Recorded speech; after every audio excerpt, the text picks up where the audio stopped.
Saya dari keluarga yang cukup berandakan karena punya mama yang alami schizofren paranoid. Oh.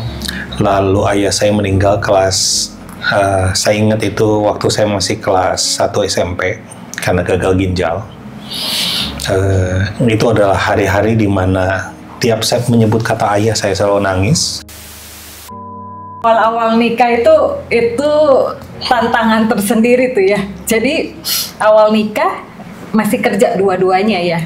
Nah waktu itu dia tuh suka main game. Suami saya itu jadi pulang langsung buka laptop langsung main game gitu. Nah saya pulang sementara cucian banyak, harus nyapu, harus ngepel. Kamu tuh gimana sih? Ini maksudnya harusnya diginiin. Oh gitu? Didiagnosa kamu ini masalah besar, terjadi penurunan ya waktu itu ya segemuk sekarang sampai kempes, sampai cuci darah yang tadi ya harus Singapura, sempat mau meninggal entah berapa kali ya. Dan ada salah diagnosa juga waktu itu, dikira dokter itu bukan murni gagal ginjalnya karena ada cancer, ada penyakit lain gitu. Ada masa dimana kita ngalamin pergumulan yang gak mudah gitulah. Salah satunya adalah waktu dokter diagnosa kita nggak bisa punya anak secara biologis. Rasanya itu kan baru 2 tahun menikah, lalu kita nggak punya anak, proses bayi tabung pun nggak bisa gitu. Karena suami saya azoosperma. Jadi azoosperma boleh jelasin apa tuh? No, nggak ada sperma. Jadi spermanya hilang. Ya, hilangnya kemana? Tapi kita ngecek loh, hilangnya kemana nih gitu ya. Kok bisa hilang ya? Waktu itu sih kita kayak ya nangis ya pasti ya berdua. Kenapa gitu? Why gitu ya? Kenapa justru di saat itu kami juga udah pelayanan sebetulnya, sudah memulai pelayanan rumah Ruth. Jadi kami nampung wanita yang hamil di luar nikah, bayi-bayi batal aborsi, kami udah mulai nampung. Nah, waktu kami mulai nampung, mereka kan ngelakuin 1 kali langsung hamil gitu ya. Kita sampai Jumpalitan guys. Mereka nggak berharap tapi gitu. Dikasih. Dari 14 tahun ini pelayanan kita ya udah sekitar lebih dari 600 bayi yang udah lahir. Oh, banyak. Wah, baik banget. 600 bayi, banyak banget Bu. Iya, sebenarnya masih sedikit ya dengan 2 juta aborsi per tahun di Indonesia. 2 juta, oh my God. Ya anak teman yang hamil di tempat saya nggak satu. Sebenarnya keberadaan kita tidak melegalkan seks. Justru kita memperingatkan nih akibatnya ngeri nih, ada korban. Kalaupun dimulai dengan sebuah kesalahan, tapi keberadaannya bukan kesalahan. Iya. Saya nggak percaya ada yang namanya kebetulan. Anaknya Pasti ya. Tuhan punya rencana. Setiap keluarga pasti punya cerita, tetapi pastikan cerita kita menjadi berkat dan inspirasi bagi banyak orang. Bersama Tuhan, kita pasti bisa. Halo Shalom semua sahabat keluarga Hati Ilahi, puji Tuhan kita berkumpul lagi di podcast kami Keluarga Hati Ilahi, di mana kami berkomitmen untuk selalu memberitakan kasih Tuhan, kebaikan Tuhan di dalam hidup setiap orang percaya, khususnya di dalam rumah tangga dan pernikahan. Dan saya Ana dan suami saya Edi, kami bersukacita kembali karena kami hari ini juga kedatangan tamu spesial narasumber sepasang suami istri, di mana saya melihat cerita mereka ya begitu luar biasa ya. Dan jauh-jauh loh. Jauh-jauh dari di Jakarta. Dari mana? Dari Bali. Dari Bandung. Tapi tinggalnya Bandung, tapi hari ini dari Bali. Dari Bali langsung terbang ke sini, luar biasa. Nah, pasangan ini kita boleh belajar bagaimana sebenarnya setiap rumah tangga punya pergumulan ya. Amin. Ya, ada yang ringan, ada yang berat, tetapi semua kasih karunia jika bisa melewatinya. Dan yang luar biasanya adalah bagaimana pasangan ini di dalam mereka boleh menghadapi badai rumah tangga, masalah, tetapi luar biasanya pasangan ini bisa menyikapinya dengan positif bersama Tuhan dan bahkan menjadikan sebuah hal yang memuliakan Tuhan dan dipakai Tuhan. Iya, nanti kita jangan ngomong dulu bagaimana mereka malah menggunakan untuk memuliakan Tuhan lewat problem hidup mereka. Jadi istilahnya from zero to hero, from nothing to something. Amin. Ya, iblis boleh mereka-reka yang jelek, tapi anak Tuhan di dalam genggaman Tuhan selalu menjadikan sesuatu itu menjadi sebuah kewenangan. Amin. Ya, amin. Ya, kita tak lama-lama lagi mau menyambut narasumber kita yang luar biasa. Selamat datang. Selamat datang Pak Charles. Selamat dan datang Ibu Ibu Devi. Devi. Luar biasa. Capek Bu dari pesawat. Lumayan. Gak delay ya tadi ya. Oh, enggak delay. Ya, Tuhan, terima kasih sudah menyempatkan diri di podcast kami. Pastinya kami mau mendengar cerita dari bukan hanya pernikahan tapi pelayanan ibu yang sudah saya dengar luar biasa ya. Iya, mungkin bisa dimulai dari. Ya, saya mulai dari Pak Charles. Tadi kan sempat sebelum mulai kita udah ngobrol ya. Boleh kita gali dari latar belakang mungkin Charles itu berapa adik keluarga gitu, berapa saudara gitu? Saya punya cici satu, sekarang tinggal di Johor Baru. Johor Baru. Dan saya punya adik perempuan juga di Bandung, kalau itu. Di Bandung. Latar belakang orang tua itu memang mereka itu adalah orang percaya di dalam Tuhan. Ayah saya dulu enggak. Dulu yang enggak? Enggak, Buddha gitu Buddha. ya. Ibu saya ke gereja tapi ya gitulah.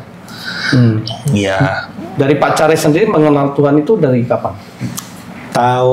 Sebenarnya saya sejak pindah ke Indonesia tahun 1984 itu saya sudah mulai ke gereja karena nenek saya majelis satu gereja. Tapi saya baru benar-benar mengenal Yesus itu tahun 91. 91. Proses apa yang membuat Bapak itu akhirnya mengenal Tuhan? Waduh, itu another story. Singkat aja Pak, boleh. Singkat cerita ya, di dalam ya saya dari keluarga yang cukup berantakan karena punya mama yang alami schizofren paranoid. Lalu ayah saya meninggal saya ingat itu waktu saya masih kelas 1 SMP karena gagal ginjal. Itu adalah hari-hari di mana tiap saya menyebut kata ayah saya selalu nangis. Saya belajar tenaga dalam karena saya punya masalah asma. Sampai satu hari di sekolah saya masuk satu orang guru, dan entah kenapa teman yang biasa berkelahi saya mulai jadi alim satu-satu. Kenapa tiap pelajaran guru ini ngumpul ya sama si guru ya. Singkat cerita, satu kali ketika saya latihan itulah tiba-tiba saya dikuasai dengan rasa takut mati. Dan saya cari jawaban itu ke semua pemimpin gereja saya, nggak ada yang bisa jawab. Jadi saya datangin guru ini. Singkat cerita, padahal sebelumnya tiap KKR saya berdiri juga gitu. Kayak nggak ada efek gitu ya. Tapi kali itu ditantang terima Yesus. Pertama kali sejak itu beban di pundak saya kayak lepas. Ya, sejak itu saya ikut Tuhan. Kira-kira begitu. Wah, luar biasa ya. Jadi itu berarti 91 itu Bapak lagi umur masih muda ya itu? Ya, kelas 2 SMP. 2 SMP ya. Tapi umur saya waktu itu 15 atau 16. Sejak terima Tuhan yang namanya waktu awal ditinggal Papa itu kan belum siap. Nah, setelah terima Tuhan Bapak mulai bisa bersukacita lah ya. Bisa melepaskan perlahan. Karena ayat yang mengatakan di Mazmur 68 ayat 5 dibilang begini, Dia adalah Bapa bagi anak yatim dan pelindung bagi para janda. Jadi saya ini orangnya kadang ya simple aja ya. Kalau gitu berarti Tuhan papa saya dong.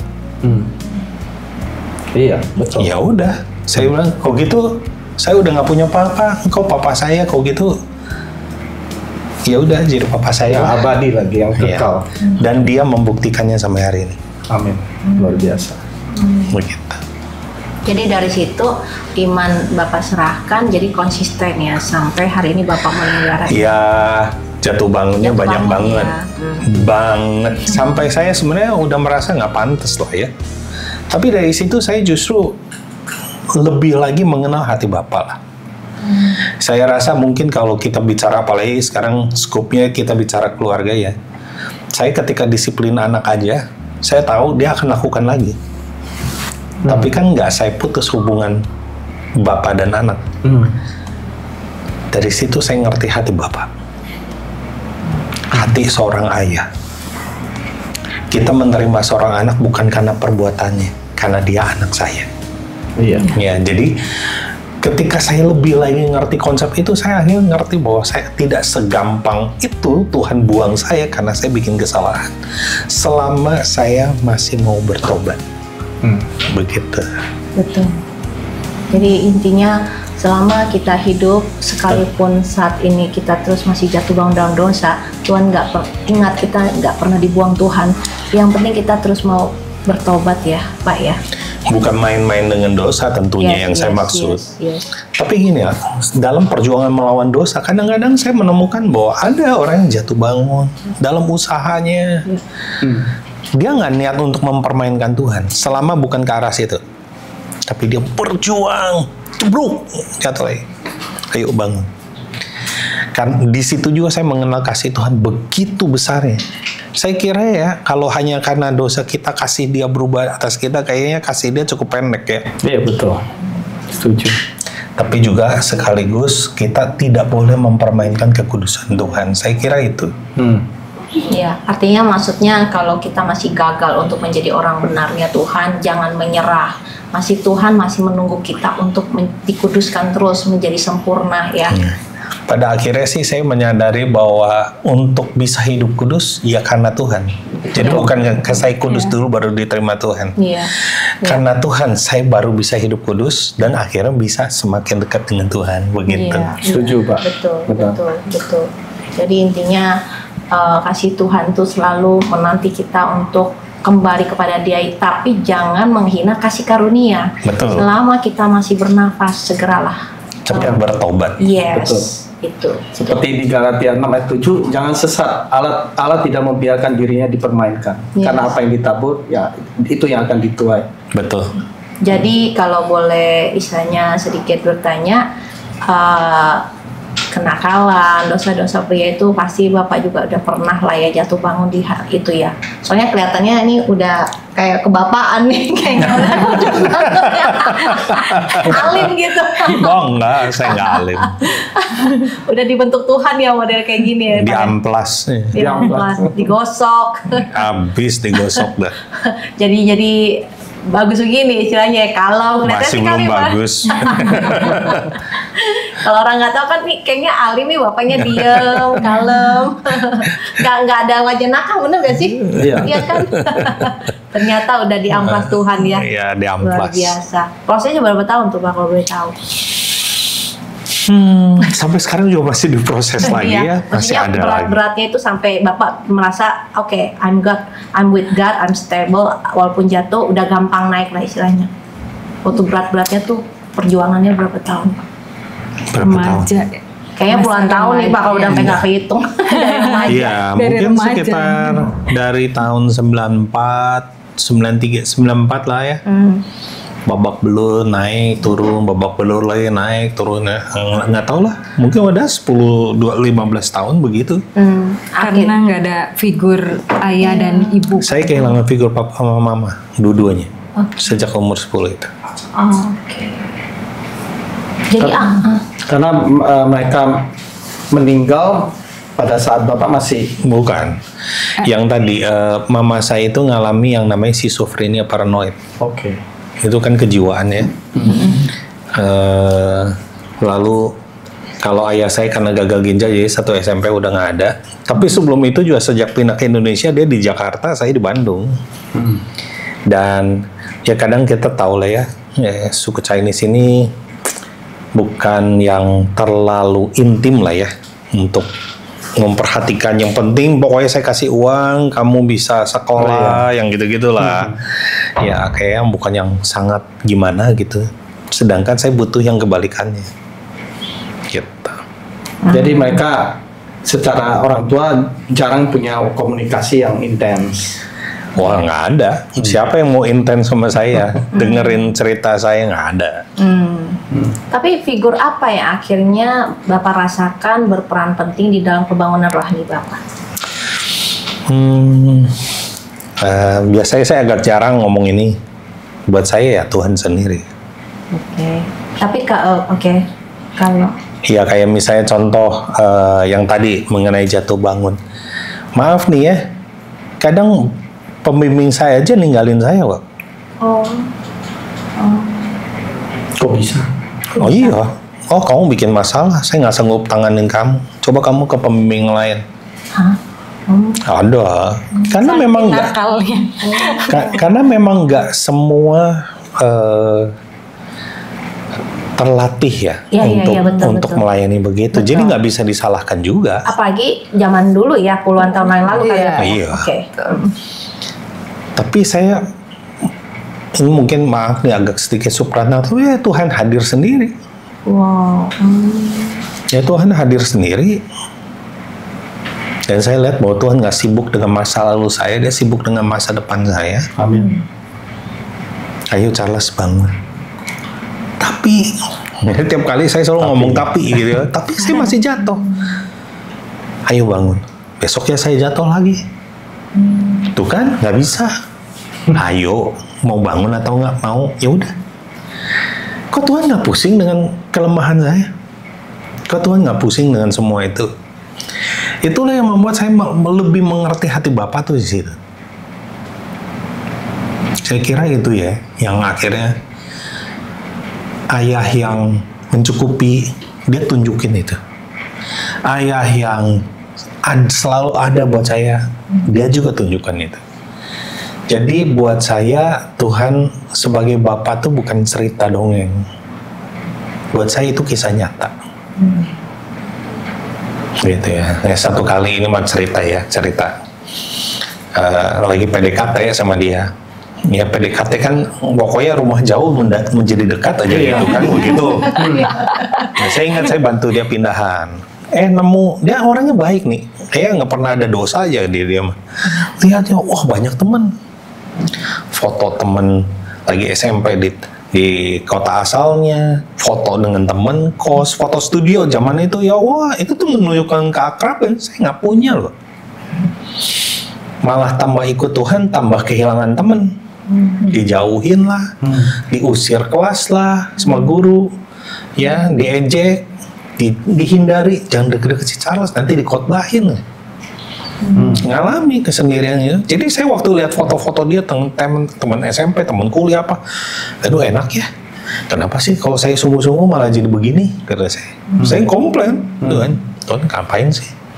Singkat cerita lagi beberes saya antar, yuk kita makan gitu ya. Lagi mau pergi makan, saya cuma ngomong, Tuhan, saya pengen lo punya teman. Terus tiba-tiba Tuhan, Mas ingat nggak waktu dia sebut satu peristiwa, kapan saya lagi pengen KFC, tiba-tiba dari sekretariat lantai 2 turun tuh ada yang ngasih KFC ke saya satu kotak, persis seperti yang saya mau. Padahal ada teman yang lain. Dan saya pernah nanya, kenapa waktu itu kamu nggak tahu? Pokoknya saya kelebihan satu kotak, saya turun, lihat kamu, itu yang pertama saya pikir untuk kasih. Lalu saya ngalami, mau mundur tadi, Tuhan hadir. Iya Tuhan ngomong, itu saya loh. Sepanjang jalan sampai ke tempat makan, ya itu.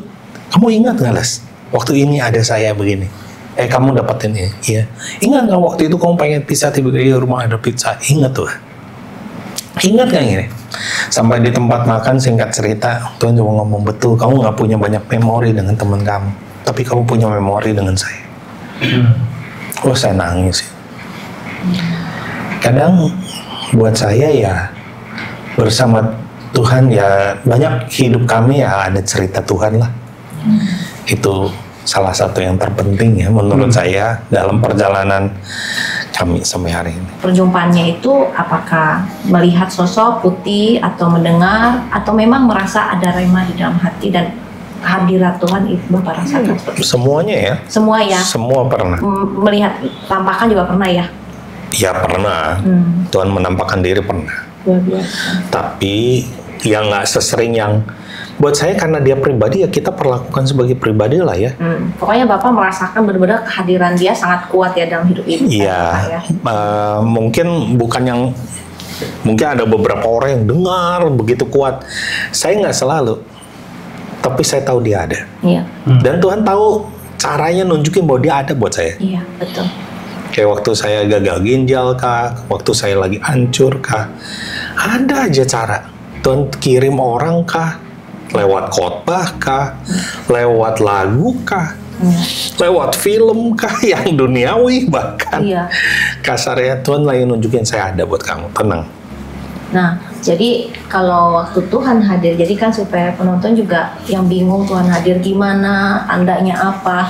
Saya percaya waktu Tuhan hadir ada sesuatu ya Pak yang baik yang dilakukan, ada suatu message yang bagus ya Pak ya, dan membangun rohani, membangun hati, membangkitkan hati itu ya Pak ya, Pasti. tandanya ya. Nah itu supaya yang nonton juga yang rindu pengen dengar suara Tuhan tuh gimana gitu kan.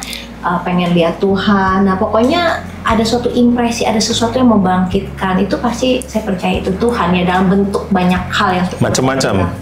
Bahkan film biasa, film kartun anak-anak, bisa ada message ya. tiba-tiba Tuhan pakai itu, begitu saja. Iya. Saya percaya Tuhan tidak pernah kehilangan akal Untuk menjawab permasalahan Pastilah. hubungan kita untuk ya. menjawab, untuk bicara, menghibur, betul. berbicara, oke, betul. Jadi supaya penonton bisa semakin dikuatkan nih. Oh begitu. Sebab kan mungkin aja mereka sebenarnya merasakan juga, cuma mungkin belum terlalu yakin. Iya. Oh itu Tuhan apa bukan? Nah, supaya bisa semakin tahu bahwa Tuhan tuh nggak pernah ninggalin setiap umatnya, anaknya kok Pak. Ya betul ya. Iya, betul. Iya. Saya ingat satu hari saya lagi cuci darah. Kalau lagi cuci darah adalah momen saya boleh minum. Jadi kalau mau minum, saya nggak pilih air putih. Kapan lagi minum jus? Saya paling suka jus stroberi. Tapi hari itu saya masih ingat gagal tanam. Jadi nggak ada stroberi selama lebih dari 2 bulan. Di Bandung. Di Bandung, di Indonesia lebih tepat. Wah, cari-cari nggak nemu ya. Singkat cerita, saya ke Singapura.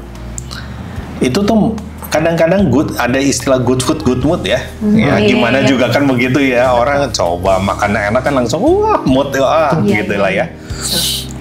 Ya nggak terlihat rohani lah. Nah saya ke Singapura periksa,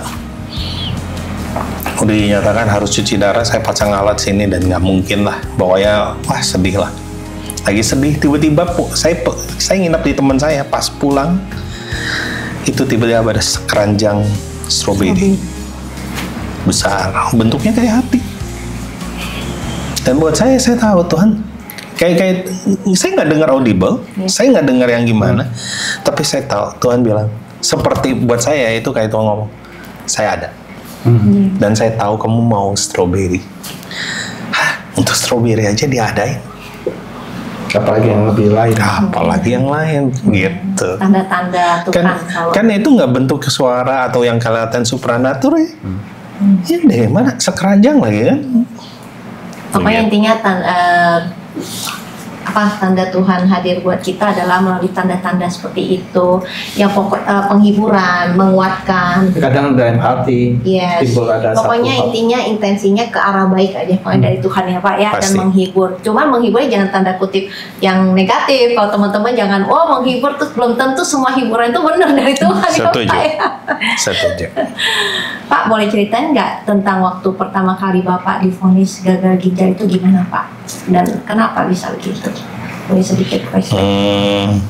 Itu ada unsur kelemahan organ yang diwarisi lah. Jadi memang keluarga besar dari pihak ayah itu, semua paman saya, ayah saya, kakek saya ini punya masalah dengan diabetes dan ginjal.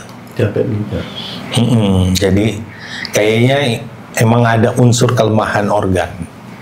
Plus ya pola makan lah ya. Dulu apalagi mahasiswa zaman dulu kan, wah ke tempat yang nasinya all you can eat nasinya ya, kecapin 3 tusuk sate usus hajar, yang penting kenyang. Nah itu kan nggak ngerti ya. Nah singkat cerita, kami waktu itu udah bikin ya rumah Ruth ya, 2014. Biasanya tiap tahun saya cek bagus, karena memang waktu itu sudah mulai ada gejala diabetes, begitu udah ke arah diabetes, jadi saya selalu cek. Nah hari itu dokternya bilang naik 0,1, melewati batas. Nah singkat cerita didiagnosa kamu ini masalah besar. Cuman sayang ya di Indo kadang datang ke dokter ginjal segitu mah nggak masalah gimana gitu ya. Pokoknya singkat cerita terjadi penurunan ya waktu itu ya segemuk sekarang sampai kempes, sampai cuci darah yang tadi ya harus ke Singapura, sempat mau meninggal entah berapa kali. Ya. Dan ada salah diagnosa juga waktu itu. Di mana? Di sini, di sininya. Ya, dikira dokter itu bukan murni gagal ginjalnya karena ada cancer, ada penyakit lain gitu. Namanya multiple myeloma ya. Jadi harus ke Singapura untuk penyakit itu karena waktu itu udah mau kemo dengan minuman, kitanya nggak yakin seperti itu. Cek lagi di tempat lain. Iya, akhirnya kita cek di tempat lain. Tapi doain orang sakit sembuh. Iya, di saat itu.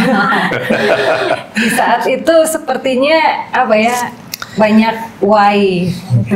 Maksudnya Serius Tuhan, gue dilewat. Kayak Paulus ceritanya. rasanya Kan gitu. dibiarkan duri dalam daging. Iya, ya waktu baca sih gampang ya. Pas ngalami, Tuhan kok gue dilewat. Bisa komplain, bisa kesel, bete. Betul. Iya. Pak, ya kita mau beralih ke Ibu. Bagaimana Ibu dan Bapak ketemuannya tadi? Oh, ada di spill ya, tapi kurang jelas. Ketemunya di pelayanan? Iya, ketemunya di pelayanan misi sebetulnya. Oh. Jadi kami beda gereja, tapi kami satu pelayanan di pelayanan kota gitu ya. Dulu ada apa namanya doa sekota anak-anak muda seperti itu. Nah di situ suka ketemu tuh gitu. Terus akhirnya singkat cerita suka nganterin pulang. Kalau saya kos ya, waktu itu saya kos, jadi suka nganterin pulang. Itu. Nah akhirnya ya mulai apa ya, kita mulai deket seperti itulah ya, alami lah gitu. Tapi ada masa di mana mama saya nggak setuju gitu karena orang tua saya kalau Nikah sama pendeta nikah sama miskin. Padahal saya bukan nanti pendeta. miskin. Gitu ya. Oh, jadi Bapak waktu itu udah posisi di dalam pelayanannya udah betul, aktif ya? Betul. Oke. Gitu. Nah, ya waktu itu ya cukup bergumul lah kita gitu dan sempet pisah dulu. Akhirnya ya Tuhan bicara ke mama papa saya. Akhirnya ya kita direstui. Betul. Oh, Lama proses berapa pendekatan iya. Sampai menikah. pacarannya. Oh, enggak lama. Jadi Bulan, kita akhirnya ketemu lagi di pelayanan misi yang sama. Jadi waktu itu saya ada pelayanan di Palangkaraya, di pedalaman. Nah, satu tim sama Coach Charles ini, gitu. Jadi kita ketemu di satu pelayanan misi yang sama waktu itu. Kalau Ibu waktu melihat kesan pertama Pak Charles gimana? Akhirnya juga suka, kenapa? Pertama karena dia cinta Tuhan, dan baik gitu. Nganterin lagi. Terus Saya kira mirip kayak orang Hong Kong. Enggak, tapi karena ya suka awalnya karena deket, karena suka nganterin Jadi gitu, deket. ya Oke. jadi deket. Oke, terus setelah menikah kan udah lancar tuh, dapet restu tuh ya, and then waktu menjalani pernikahan, kemudian apa tuh Ibu rasakan setelah masuk ke pernikahan? Bagaimana? Apakah ada pergumulan? Wah, awal-awal nikah itu tantangan tersendiri tuh ya. Jadi awal nikah masih kerja dua-duanya ya. Nah waktu itu dia tuh suka main game. Suami saya itu jadi pulang langsung buka laptop langsung main game gitu. Nah saya Istrinya pulang. dicuekin. Saya pulang sementara cucian banyak, harus nyapu, harus ngepel karena ya awal-awal rumah tangga nggak punya mbak seperti itu ya. Jadi otomatis kan mikirnya harus nyapu, harus ngepel, harus ini. Sementara dia enak tuh buka laptop main game gitu. Terus saya itu dulu tuh ngomel-ngomel sendiri gitu. Ih nggak tahu diri banget sih ya, aku nggak ngebantuin gitu ya. Terus suami saya tenang aja gitu main game. Memang kenapa sih ngomel-ngomel sendiri gitu ya. Jadi Ibu nggak ngomel ke suami tapi ngedumel sendiri. ngedumel sendiri, betul. Ngedumelnya cukup keras sampai saya kedengeran gitu. Ini kotor gimana sih gitu ya kayak gitu. Iya. Tapi di situ kita belajar yang namanya komunikasi dalam suami istri ya. Walaupun sampai hari ini juga tetap belajar, tapi di saat itu tuh kayak Suami saya bilang gini, ya lu nggak ngedumel sendiri, lu nggak ngomong minta dibantuin, dia bilang gitu. Nah saya bilang, ya lihat aja sendiri kali. Peka dong jadi Iya orang. dong. Lihat aja sendiri, gak usah Sedangkan manusia diomongin pria gitu. bukan pria yang peka, bukan manusia peka, Bu. Itu awal-awal tuh, awal-awal Iya. nikah gitu. Oke. Jadi akhirnya ya penyesuaian. Terus juga di keluarga besarnya karena mungkin karena dari Hong Kong biasa intonasinya tinggi gitu ya. Jadi selalu saya tuh ngerasa kayak dimarahin gitu, atau enggak ngerasa kenapa sih ngomongnya tuh harus marah-marah gitu Nyolot gitu. Jadi antara menegaskan, kesel, gemes, Marah. sama Nggak bisa beda. marah beda. Kalau marah beda. Marah beda. Marah jauh lebih tinggi. Contoh gimana sih Pak? Contoh Waduh. dulu. Contoh dulu. Apanya? Contoh dulunya. Ya, intonasi. ngomong. Kamu tuh gimana sih? Ini maksudnya harusnya diginiin. Oh gitu. Itu Ya, nggak ya marah. galak Pak. Itu mah kalau cewek nangkepnya galak ya. Galak. Ya mungkin Tangkapnya nggak kan marah. biasa, Kita mah galak. biasa aja. Kok marah-marah? Enggak. Nggak marah. Saya gemes, gini aja nggak ngerti sih, gitu lah. Nah itu buat cewek itu udah tersinggung. Iya. Kalau kita bilang wah gini ya nggak bisa, itu udah kayak Emosi ngejudge gitu ya. Iya. Ngapain emosi lu? Nyantai aja bro gitu. Iya, ya. itu kenapa harus marah-marah? Nah, adik saya kan perempuan, nadanya begitu juga. Aduh, pusing jadi. Jadi Dan sementara adik saya ipar dari saya juga Jawa. bilang, kenapa sih kamu tiap hari ribut sama koko lo? Enggak. Saya kakak adik hampir nggak pernah ribut. Tapi nadanya begitu tinggi. semua. Gitu. Lu sih. Iya, lu sih. Ya ampun. Buat dia marah-marah enggak. Gitu aja. Iya, lucu bagi kita emang nyolot itu sih Iya. kalau bagi kita yang nggak biasa. Nggak biasa, Iya. betul. Tapi Sampai itu sekarang juga akhirnya bukan yang jadi- biasa-biasa. Jadi penyesuaian, tapi akhirnya ya dua-duanya kita Adaptasi. adaptasi dua-dua. Untuk saling mengerti. Oh begitu. Iya. Lama biasa ya. Lama-lama biasa. Terus udah dan itu ibu juga ikut-ikutan tinggi lagi. Iya kayak. Agak. Nyamper.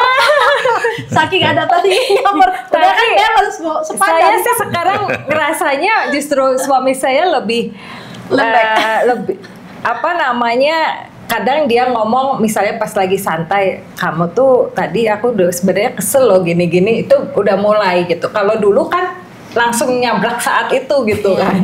Kalau sekarang udah enggak gitu. Udah adaptasi jauh lebih. Iya. Kirain Lebih dia baik. suaminya lebih lembut, ibunya lagi yang gantian tinggi. Mungkin ada juga itu. Ada sih. Mungkin ada juga itu ya. Terjadi pertukaran nih. Memperlengkapi ya Bu ya. Luar biasa. Eden? Kami sebenarnya dalam pernikahan 16 tahun ini banyak ngalamin pergumulan sebetulnya ya. Di luar karakter yang berbeda, di luar komunikasi, itu ada masa dimana kita ngalamin pergumulan yang gak mudah gitu lah. Salah satunya adalah waktu dokter diagnosa kita nggak bisa punya anak secara biologis gitu. Rasanya kan sebenarnya kalau pasangan suami istri menikah pengennya kan Ada momongan. ya punya anak lah, bisnisnya lancar lah gitu ya. Sempet sih kita seperti apa ya kayak ngomong sama Tuhan, kenapa sih ceritanya kok kayak gini gitu, cerita Tuhan dalam hidup kita, kenapa nggak sukses dulu baru pelayanan, punya anak dulu, happy, bahagia, rumah tangga bahagia, lalu baru terjun di dalam pelayanan gitu. Kok ceritanya nggak kayak gitu gitu, pengennya kita ceritanya kayak Itu gitu. nanti cerita kita bukan cerita Tuhan. Iya, betul. Tuhan yang sutradara kan. Betul. Kita akhirnya nulis buku judulnya itu, Pak. Our story, His story in our story. Boleh Iya, tuh, nanti jadi kita cerita itu. Tuhan terjadi atas Betul. cerita. Iya. Betul. Karena sebenarnya waktu bayangan saya menikah pengennya ceritanya kita gitu Iya. kan. Tapi ternyata waktu kita terjun menikah, memutuskan menikah, ternyata ya itu tadi nggak sesuai dengan harapan kita. Terus gimana tuh akhirnya ibu menerima itu? Awalnya pasti komplain, kesel, sedih ya, bapaknya juga tadi kan bilang juga sedih. Tapi akhirnya bagaimana tuh akhirnya menerima dengan keadaan itu? Ada penerimaan nggak, kayak ikhlas dan kemudian memikirkan bagaimana ya untuk menjalani ini tetap dengan di dalam tracknya Tuhan? Nah, rasanya itu kan baru 2 tahun menikah, lalu kita nggak punya anak, mulai periksa sini periksa sana kan, ke dokter sini dokter sana, lalu kayaknya hampir semua dokter udah pernah ya, Bandung, Jakarta kan. Terus orang tua kan banyak minum inilah, ke dokter A, ke dokter B, seperti itu. Sampai satu titik kalau kami nggak bisa, proses bayi tabung pun nggak bisa gitu, karena suami saya azoosperma. Jadi azoosperma boleh jelasin apa tuh? Nol, nggak ada jadi sperma. ya, spermanya hilang. Ya, hilangnya kemana? Nggak ada Sampai yang kita tahu. ngecek loh, hilangnya kemana nih gitu ya. Kok bisa hilang ya? Baru dengar kasus. Iya ada, Oh, gitu. dan Ada, periksa ke Singapura, dicek DNA, kayaknya masih baik-baik aja tuh DNA-nya. Tapi ya profesor sana tidak bisa menjawab. Itu kuasa Tuhan. Iya.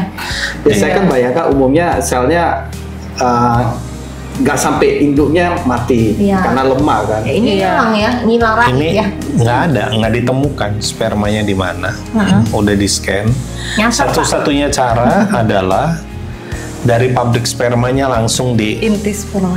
inti spermanya yang diambil, gitu ya. Cuman ya Maksudnya sperma orang mah. bukan sperma saya, kan Oh, ada jadi pabriknya, Oh. diambil dari situ. Lah katanya nol. Katanya Iya. kosong. Kok Jadi ada? kalau lagi ejakulasi gitu keluar, Itu baru ada. nggak ada. Nggak ada. Tapi kok Nggak ada pabrik sperma. ada diambil? Tetap ada di Dari pabrik.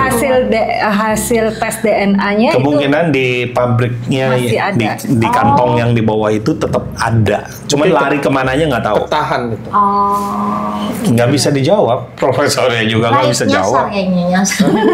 Dicari, udah di scan, Oh. nggak tahu kemana. Biasanya lari ke kandung kemih, dicek nggak ada juga. Oh. Gitu.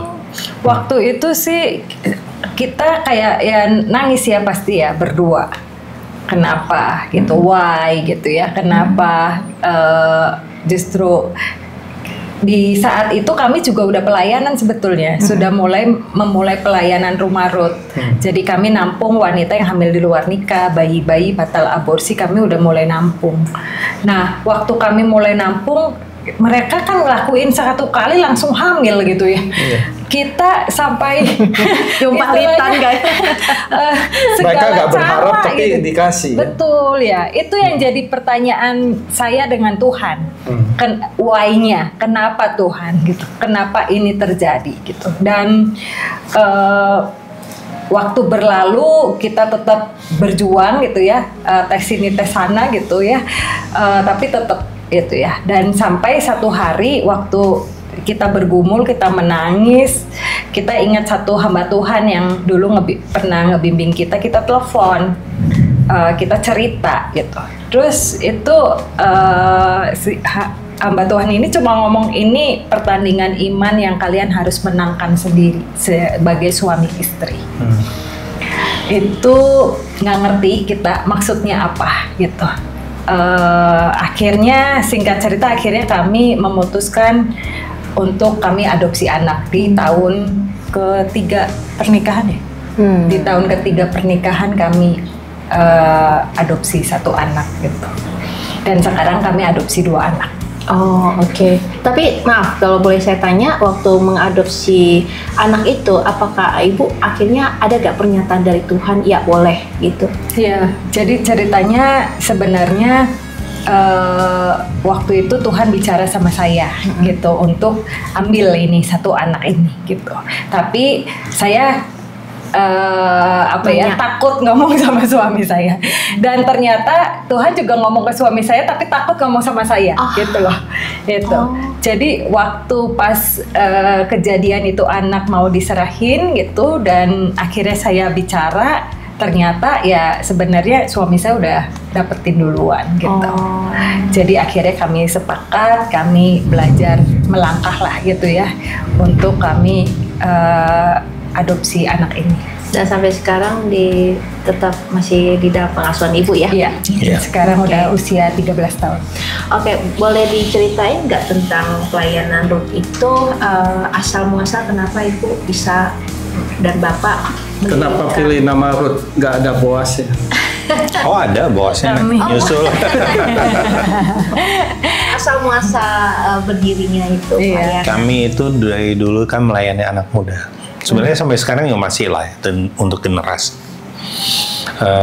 Salah satu masalahnya adalah kehamilan tidak diinginkan. Biasanya kita oper ke tempat lain lah, nyari gitu ya, tempat lain yang mau nolong gitu ya.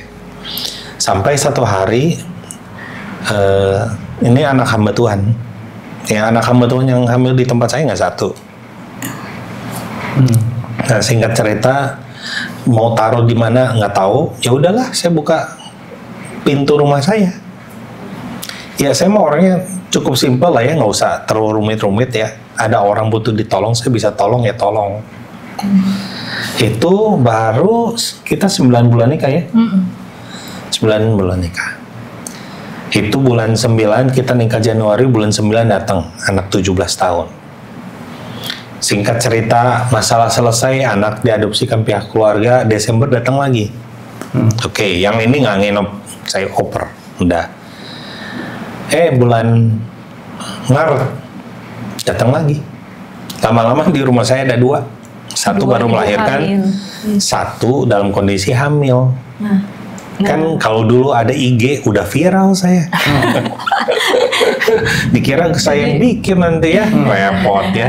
Iya, Jadi waktu itu ya, jadi akhirnya kan teman-teman gereja support kami. Udah buat yayasan aja, nanti dikira Charles punya istri banyak di rumah. Gitu. Jadi awal mula kami buat yayasan itu cuma karena itu sebetulnya. Biar istilahnya pelayanan kita terpisah dari kehidupan pribadi kita. Sampai anak keberapa akhirnya baru terpikir untuk bikin yayasan? Udah saking belum ada anak yang gimana, baru yang tadi pasangan tadi. Dua ibu hamil tadi. Jadi 2 ibu hamil itu, satu baru melahirkan, satu itu udah mulai, itu udah harus mulai pikirkan bikin. Dan dalam prosesnya akhirnya kita melangkah, nekat juga ya. Jadi kami ngontrak rumah, satu hari itu ngontrak rumah, lalu jadi ibu hamilnya kami pindahkan di rumah itu. Jangan di rumah saya lagi. Gitu. Ya, jadi kami akhirnya melayani mereka. Ya dari 14 tahun ini pelayanan kita ya udah sekitar lebih dari 600 bayi yang udah lahir. Wah, baik banget. 600 bayi, banyak banget Bu. Iya. Sebenarnya masih sedikit ya dengan 2 juta aborsi per tahun di Indonesia. 2 juta, my God. Itu statistik yang terkini ya Pak? Atau naik terus nih, jangan-jangan naik? Sebenarnya cenderung naik ya, itu data 2015. Menurut beberapa penelitian sebenarnya punya kecenderungan naik. Itu pun yang ketahuan kali ya Pak? Iya. Karena di Indonesia itu yang kayak gitu banyak diumpetin. Ya, yang ilegal nggak satu aja ketahuan di Jakarta udah berapa ribu kok. Iya kan. Jadi kalau ditanya saya nolong 600 masih jauh lah. Dan paling kecil yang kami tolong itu usia 11 tahun yang hamil. 11 tahun? 11 tahun. My God. SD kelas 6. Sedih banget. Ya, itu. Jadi akhirnya pelayanan kami kan kami namakan Ruth itu dari nama bayi pertama sebetulnya. Bayi pertama kami kasih nama Ruth karena kami waktu itu ya kalau di Alkitab kan Ruth dari keturunan Moab, dari incest, lalu Tuhan ubahkan masa depannya dia. Jadi nenek moyang raja yang tak terkalahkan Daud kan. Gitu. Jadi itu doa kita. Kan nama itu doa ya. Jadi waktu ditanya mau nggak bikin yayasan namanya apa ya Ruth? Karena doa saya untuk setiap ibu hamil, doa kita itu adalah dia ngalami pembalikan keadaan seperti Ruth. Bisa punya keturunan Daud ya. Betul. Nah, Ruth itu singkatan Rumah untuk Tumbuh Harapan. Jadi pas gitu dengan singkatannya juga ya, dengan nama tokoh Alkitab luar biasa. Jadi semua perempuan yang datang ke kami mungkin dianggap aib lah, masa depan suram gitu ya. Tapi masuk ke rumah kami, mereka muncul diubahkan, mereka ada harapan hidup kembali, punya masa depan lagi gitu. Itu harapan kita. Jadi rumah untuk tumbuhnya harapan gitu. Nah, baru-baru ini kami juga akhirnya buat satu counseling center, namanya BOAS, bantu orang. Benar memperlengkapi. Ternyata ada benar. Singkatannya dari bantu orang aku senang. Ada lagi singkatan. BOAS. Ada aja ya, itu kayak dipikirin ya singkatannya dipikirin. Udah lama. Itu kita udah dapetin udah lama tapi kita simpen gitu. Oh, bisa pas gitu, keren Iya. banget. Oke. Nah, kalau mereka itu kan tadi ditaruhkan di satu rumah. Iya. Terus siapa yang Ada apa ya? pekerjaannya. bimbing mereka itu selama Ya. mereka proses? Itu maksud saya. Awal-awal mah kita. Oh enggak, sorry deh. Saya mau tanya itu maksudnya ibu-ibunya ditampung. Iya. Ditampung Iya. kan? Oh. Jadi Makanya kami disewa punya rumah. Sekarang kami punya rumah ibu hamil dan bayi di Bandung. Rumah anak di Bandung. Lalu kami punya rumah bayi dan ibu hamil di Bali sekarang. Jadi kami ada 3 rumah. Oh, jadi yang lagi udah lahir jadi anak dan ibu yang sudah melahirkan dan ibu yang lagi proses mengandung gitu kan? Iya, maksudnya betul. kan? Wow. Tapi maksud saya ibu-ibunya ini ditampung berapa lama, Bu? Dari kehamilan sampai persalinan. Nah, ini bicara yang sudah melahirkan, masa nifas. Selesai masa nifas keluar. Mereka pulang. Oh. Tak kirain jadi pengerja di sini. Iya, Ada. Akhirnya Ada. pengasuh. Tergantung Pengasuh. karakter, Ya. tergantung kita lihat proses. Dan tergantung mungkin dia ada kerjaan apa enggak di luar kali ya. Kalau yang udah kerjaan Kalau dia bagian itu, ya kalau ya kerjaan mah langsung. iya kan. Jadi pengasuh kami juga sebagian besar adalah ex-klien kami. Nggak semua, tapi Tapi ada. sebagian. Maaf Bu, kayak gitu kan biaya besar Bu. Ada yang donasi atau gimana? Ya ada. Itu Bukan, nah. Tuhan ya. Ya. Ada donatur tetapnya. Jadi ya? awal-awal pelayanan pasti pakai uang pribadi Iya. ya, pasti gitu. Donatur tetapnya nggak lebih dari 10%. Sebenarnya donatur tetap kita nggak besar, tapi ya Tuhan itu benar-benar Punya caranya. Iya betul. Kami justru melihat banyak mujizat di pelayanan ini. Bagus banget, mulia banget Ibu dan Bapak pelayanan. Cuma maksudnya gini, untuk orang-orang di luar sana yang kadang-kadang maaf ya, pikirannya jadi mengambil benefitnya. Oh ada, kalau gue begini ada kok yang nampung, jadi meremehkan. Nah itu Ibu gimana tuh? Mungkin saya balikin dengan satu pertanyaan. Yes. Kalau ada rumah sakit, apakah berarti kita bebas sakit? Nah, iya. Apakah kalau ada obat gula, berarti saya boleh makan gula semau-mau saya? Kan enggak. Tetap kita harus jaga. Artinya keberadaan yang ada itu adalah memulihkan. Yang tadi dibilang, ada yang kita nih bebas berbuat, tapi nggak pernah bebas milih akibat. Akibatnya nggak pernah hilang. Konsekuensinya. Contoh, ibu hamil bertobat, bayinya hilang nggak? Nggak hilang. Malunya hilang nggak? Nggak. Social punishment-nya hilang nggak? Nggak. Dia hanya beroleh kekuatan baru untuk melihat masa depan. Jadi, keberadaan seperti kita ya apa bedanya dengan rumah sakit? Adalah memulihkan yang sakit. Itu satu. Kedua, untuk menolong supaya jangan terjadi aborsi. Rata-rata orang hamil luar nikah yang harus mati anaknya. Iya. Padahal nggak bersalah. Yang salah bapaknya, yang salah ibunya, yang harus mati anaknya. Iya. Kan itu aborsi. Kenapa? Bahkan undang-undang kenapa nggak membuat undang-undang yang ngejar bapaknya, pelakunya? Iya. Let's say lah kasus perkosaan, kenapa nggak dibuat yang begitu? Tapi kan dibuat kalau kasus perkosaan boleh diaborsi. Kalau saya jadi anak kan saya akan bertanya, yang salah kayak papa gua, saya juga nggak minta ada. Kenapa saya yang harus mati? Begitu ya. Jadi saya pikir dengan konsep pengertian itu maka kita langsung ngerti bahwa sebenarnya keberadaan kita tidak melegalkan seks. Justru kita memperingatkan nih akibatnya ngeri nih, ada korban. Ya, ada korban. Siapa ya? Anak-anak ini. Nah, anak-anak ini nggak ada figur papa mama, siapa yang mau urus? Kasihan mereka tidak berdosa, tapi Iya. mereka nggak punya pilihan. Iya. Betul. 90% lebih wanita hamil di tempat kami juga nggak ada fungsi ayahnya. Entah cerai kah, entah papanya nggak berfungsi kah, macem-macem. Maksudnya orang tuanya si yang pelaku itu Yang hamil ya. yang hamilnya. Iya. Tiap kali saya share tentang hati Bapak, suruh gambar tentang ayah, ada yang kasih tanda tanya. Saya nggak pernah tahu papa saya siapa. Efeknya gimana? Mungkin dia cari pacar itu ya, sebenarnya nyari sosok ayah, bukan nyari pacar sebenarnya. Akibatnya masuk dalam membangun hubungan pacaran kah, pernikahan, sebenarnya dia bukan cari suami atau cari Teman hidup, ya. teman hidup, bukan, dia cari sosok ayah sebenarnya. Akibatnya kan salah. Nggak bakal dapat ya Nggak Pak ya. bakal dapet. Karena anak mudanya, anak yang itu juga masih muda, masih Iya. kecicilan lah istilahnya. Iya, jadi akhirnya salah.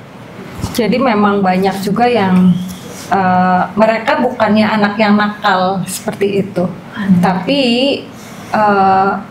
terlalu polos atau enggak salah Pergaulan. parenting seperti itu ya, pola asuh yang salah.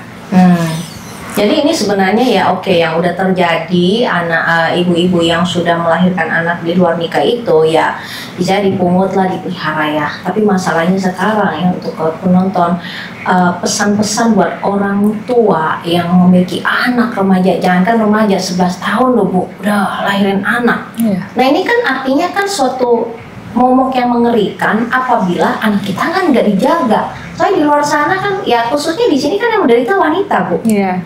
Apalagi khusus ini bukan nakut-nakutin penonton ya, tapi this is serious problem. Waktu ketika kita memiliki anak perempuan, tolonglah dijaga benar-benar, karena di luar sana Zaman sekarang cowok juga harus dijaga. ya prianya juga, tapi kan yang lebih menderita kan wanita Bu. Cewek yang paling. Pak. Iya. Kalau pria kan ya nggak, ya tadi Pak, hukumnya nggak ada. Udah menanam benih pergi aja, polisi nggak ngejar, nggak ada hukumnya Pak. Kecuali Pak Indonesia udah ada hukumnya Pak seperti itu. Nah mungkin pria akan mikir Pak. LGBT juga sih. Kayak kau. Iya. Kebanyakan itu semua efek ya, efek eksternal yang men-trigger.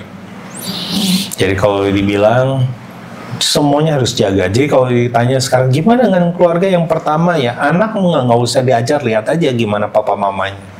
Papa mamanya bisa cinta Tuhan dan memperhatikan, peduli aja, punya waktu. Itu udah sangat menolong.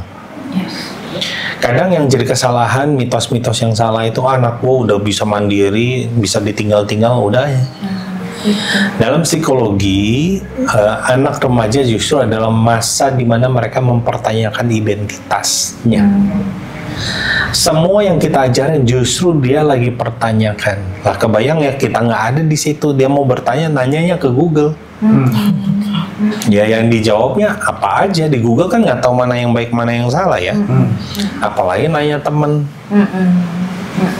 Ya jadi efeknya besar sebenarnya. Kenapa keluarga begitu penting? Karena keluarga adalah yang paling pertama yang bisa mengedukasi secara tentang seksual kepada anak-anak. Yang merupakan pertahanan pertama. Ketika ada masalah kayak tadi aja yang para wanita di tempat saya. Kan yang harus maju pertama bukan sekolah. Yang harus maju ya tetap keluarga. Ya, orang tua. Gitu. Betul. Dan itu menjadi sesuatu yang menjadi harus perhatian. Jadi orang tua jangan gaptek, perlu tahu isi sosmednya anak kamu. Kan harus tahu, harus mau tahu temennya gimana. Sekali-kali ajak main bareng nggak apa-apa, supaya apa? Tahu pergaulan anakmu sudah sejauh mana. Kadang-kadang kita nggak sadar udah kecolongan. Iya. Ya. Dan memang anak kalau mau gali sosmed dia itu ya harus dibangun dari sejak dini, dari muda. Kalau udah belasan tahun tiba-tiba mau periksa handphonenya itu enggak. Ya, Makanya dari awal kita udah nanamin nilai-nilai keterbukaan antara Ya. anak dengan ayah dengan ibu. Kalau enggak tiba-tiba udah remaja 17 baru tiba-tiba ngecek handphone dia, ya dia pasti Pasti, nolak. betul. Jadi memang komunikasi, parenting, dan buat saya satu lagi adalah prinsipnya gini. Sejago-jagonya orang punya ilmu parenting, tetap lebih jago Tuhan yang ngurus anak lah. Dan kita lihat juga ya di Alkitab ya. Apa sih kurangnya Samuel? Ya anaknya juga masalah. Artinya bisa juga good parents have a bad kids. Kadang good parents, ya kita bicara Samuel, mungkin terlalu sibuk. Jadi anaknya itu komunikasinya juga jarang, walaupun dia sebagai nabi, tapi mungkin banyak sibuk melayani umat. Mungkin ya, mungkin enggak. Karena gini, yang dialami persis sama kayak Eli. Tapi Tuhan nyalahin Eli loh. Iya. Tapi kenapa Tuhan nggak nyalahin Samuel? Artinya bisa jadi Samuel itu sudah lakukan bagian dia. Tapi anaknya memilih untuk tidak seperti itu. Ada yang bad parents, tapi good kids ada nggak? Ada. Yosia, contoh Raja Yosia, mengasihi Tuhan ayahnya. Nah, masalah. Jadi anak juga pada akhirnya punya sih sebenarnya keputusannya. Gitu. Tapi yang bisa kita lakukan apa? Ya udah, kalau good parents aja bisa jadi anak yang bisa saja pilihannya jadi salah. Apalagi kalau enggak. Bad parent. Apalagi lu bad parent. Kemungkinannya udah besar Gitu. sekali. Kalau gitu usahakanlah jadi good parent, Yes. jadi contoh. Gitu. Makanya kalau orang misalnya suami istri itu harus bisa kerjasama dalam parenting. Bagaimana bisa bekerja sama kalau mereka itu ribut terus, mereka bertengkar terus, Iya. otomatis kan Nggak mereka fokus kan? nggak bisa fokus. Iya. Iya. Pasti. Maka sebenarnya yang mereka hadapi sebenarnya ada di depan masalah rumah tangga itu yaitu anak, parenting anak. Tapi kalau mereka nggak nyelesain ego mereka di dalam pertengkaran, ya itu akhirnya jadi masalah yang akan timbul lagi, Kan masalah. kita dulu juga begitu, ya kan? Betul. Dulu juga begitu Pak kami. Egonya kami bertengkar banyak. Tahun-tahun kami habis dalam bertengkar. Karena nggak fokus. Akhirnya sampai hari ini kami harus bayar harga. Bayar harga dalam arti untuk mental mereka ya, yang akhirnya mereka mungkin self esteemnya kurang kuat gitu kan. Tapi puji Tuhannya nggak sampai ke yang aneh-aneh sih. Itu sih. Iya, iya. Ya, kalau ada yang mungkin lebih parah lagi ya bisa ke hal-hal yang lain Pak. Betul. Itu sih. Dan mungkin oke, sebenarnya cerita pergumulannya kalau story pelayanannya kalau saya lihat tuh banyak banget kayaknya tuh. Kalau mau dikorek kayak nggak habis dalam beberapa jam. Bisa buat next chapter nih ya. Cuman ya maybe next we can invite you all lagi untuk mau bahas ya. Tetapi pesan yang kita lihat aborsi yang begitu tinggi tingkatnya ya, mungkin kita bisa menjadi bagian untuk hal message ya yang kita bisa berikan buat mungkin yang sedang mendengar. Dia juga bisa memberitahukan yang lain atau diri mereka sedang dalam tahap fase seperti itu, Hamil ya, atau pernah dan belum bertobat. Mungkin bisa kasih message dari Bapak apa, dari Ibu apa? Kalau dari saya, bebas berbuat, gak bebas pilih akibat. Jadi pikirkan baik-baik sebelum memutuskan, sebelum melakukan tindakan sesuatu, itu pikirkan apa yang menjadi pasti ada dampaknya gitu. Jadi apa yang kamu putuskan hari ini itu menentukan masa depan kamu. Jangan cuma lihat di awal ya, Betul. tapi semua ada konsekuensinya. Ya kalau buat saya itu kehidupan ya. Kalaupun dimulai dengan sebuah kesalahan, tapi keberadaannya bukan kesalahan. Iya. Saya nggak percaya ada yang namanya kebetulan. Anaknya Pasti Tuhan punya rencana. ya. Untuk anak yang lahir maksudnya. Ya walaupun cara awalnya salah, tapi kalau dia berakhir salah itu pilihan. Jadi memang harus bagaimana kita sebagai orang tua ya let's say lah melakukan kesalahan, ya bertobat. Ya kita tahu lah orang-orang terkenal ya, Cristiano Ronaldo melonika. Ibunya memutuskan ketika dia mau gugurkan, ada yang nasihati enggak, dia enggak gugurkan. Hari ini dikagumi semua orang, toh? Jadi pemain bola. Ya, Israel Houghton, salah satu worship leader ternama, sama. Jadi banyak orang-orang, siapa yang tahu kalau ternyata anak kita yang katanya dimulai dari sebuah kesalahan ternyata adalah calon presiden?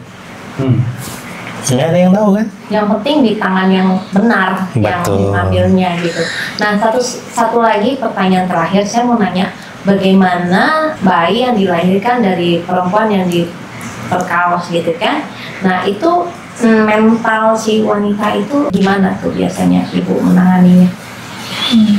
Yang pertama pasti kami akan gali secara konseling ya, one on one. Ada luka-luka yang ada, itu yang akan coba gali.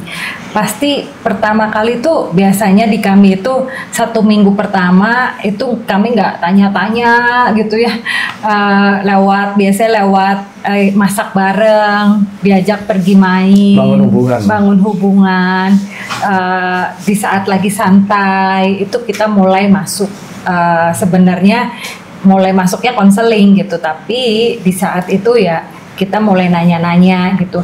Nah, setelah itu kami akan cari akarnya gitu. Masa lalunya, pernah di abuse atau enggak waktu kecil, kondisi keluarganya seperti itu, dan luka yang terjadi saat ini apakah ada trauma kah, ada misalnya kasus pemerkosaan yang akhirnya dia takut lihat laki-laki, takut gitu ya, atau nggak mau ngomong. Kita ada satu kasus yang nggak mau ngomong sama sekali, saya sampai mikir gitu ya, gimana ini caranya gitu. Akhirnya saya kasih kertas, dia suruh nulis, saya kasih buku, dia suruh mulai menggambar gitu. Dari situ mulai kegali gitu. Ya, hal-hal itulah yang kami lakukan. Dan pasti yang kedua ya, bawa mereka ke dalam Tuhan. Iya, oke. Luar biasa ya pelayanan Ibu. Mulia, tapi luar biasa loh, wanita yang hamil itu tidak menggugurkan kandungannya. Iya. Luar biasa. Ya, yang penting sebenarnya ada pendampingan.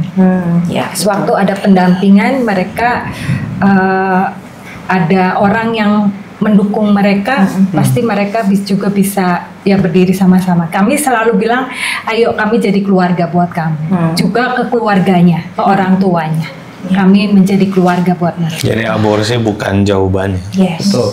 Dan juga kalau bisa tidak hamil di luar negeri, meskipun ada penampungan semacam ini, tapi bukan berarti kita melegalkan dosa ya Pak, karena semua ada konsekuensi seperti tadi Bapak bilang. Oke, luar biasa.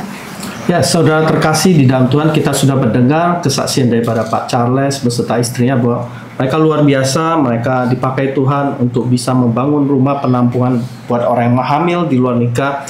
Bahkan ketika mereka awal menikah, mereka juga mengalami pergumulan di mana dia menantikan anak, ternyata memang Tuhan punya rencana yang luar biasa. Tetapi kami percaya seperti apa yang disampaikan di Yesaya 55 ayat 8 dan 9. Sebab rancanganku bukan rancanganmu, dan jalanmu bukan jalanku. Demikianlah firman Tuhan. Seperti tingginya langit dari bumi, demikianlah tingginya jalanku dari jalanmu dan rancanganku dari rancanganmu. Saya percaya Tuhan punya rancangan di luar daripada apa yang kita rencanakan. Mungkin setiap orang menikah pasti mengharapkan ada anak. Tetapi kami percaya ketika hari ini Tuhan juga memberikan anak asuh melalui yayasan yang dibuat. Dan saya percaya hari ini ya dia telah menyelamatkan 600, bahkan lebih lagi nanti Tuhan akan pakai, bahwa 600 bayi yang tidak berdosa bisa bertumbuh dan akhirnya mereka bisa menjadi pribadi yang berguna, bisa manfaat bagi banyak orang. Dan saya pesan juga bahwa setiap kita harus menjaga kekudusan. Bagi setiap kita yang sudah mau mempunyai pacar atau apa, kita harus hidup bagaimana kudus sebelum kita menikah, karena Tuhan ingin kita hidup di dalam kekudusan. Dan apapun pergumulan saudara, carilah Tuhan. Saya percaya di dalam Tuhan kita selalu menemukan jawaban dan kekuatan buat kita yang dalam pergumulan apapun. Itu aja. Iya. Dan buat teman-teman yang mungkin sekarang di dalam pergumulan seperti yang tadi sudah dipaparkan mengenai masalah digugurkan, diaborsi ya, kemudian hamil di luar nikah atau sedang mengalami apapun ya, goncangan ya, ingin dikuatkan ya, tim doa kami akan siap sedia untuk menguatkan saudara. Dan juga mungkin jika kami boleh men-tag pelayanan untuk dari Bapak dan Ibu, mungkin ada relasi yang memerlukan atau mungkin Bapak Ibu memerlukan, kita akan tag. Tetapi sekali lagi kita kejar hidup kekudusan. Jika saat ini kita berdosa, kita segera bertobat ya, waktu mendengarkan suara kebenaran, supaya Tuhan bisa benar-benar hadir bekerja di dalam hidup saudara yang sedang mengalami masalah tersebut. Jangan lupa buat yang ingin didoakan bisa DM ke TikTok atau Instagram Keluarga Hati Ilahi ya. Dan juga bagi yang sudah setia dengan channel kami mau mengucapkan banyak terima kasih. Dan bagi yang belum subscribe, silakan boleh subscribe sekarang juga, karena subscribe itu gratis. Dan juga boleh tekan tombol like dan komen dan share sebaik-baiknya untuk memberkati banyak keluarga.